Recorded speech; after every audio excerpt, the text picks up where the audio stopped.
let me start with this. I think that the reason that this is a very important time, and honestly in history, is that we have a recording of the entire situation, start to finish. So there, even in the Ahmaud Arbery case, the ones that we talked about it in a few podcasts ago, there was just so much people, because it wasn't fully recorded, they didn't have the da-da-da, this and that.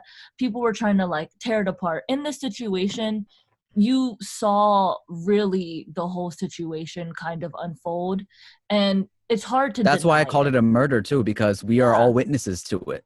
Yeah. It's hard to deny something that's fully right there, and some people have chosen not to watch it, and I completely respect that choice. It is a hard video to watch, and you definitely don't have to partake in watching those things if you know where you stand and everything like that. And if it sends you into a wrong pathway, only do what you're comfortable in this time period.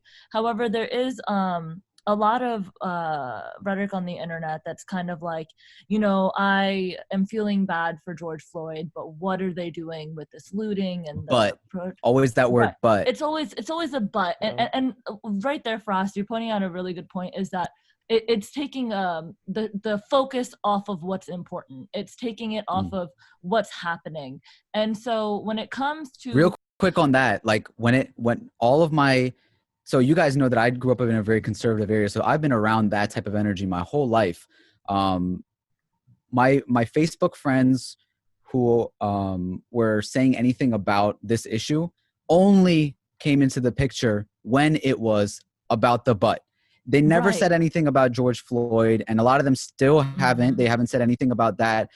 They only have a problem. They're only offended when it comes to the materialistic things and the physical things, and not. They never came in. They only brought up George Floyd when there was a butt attached to it, and never before it. And that's where it's just like so disheartening. And the thing is, like, materialistic things can be replaced. Lives can't. And that's what's so sad about that. I think that really proves the intention, though. It's what you speak up about that it matters to you.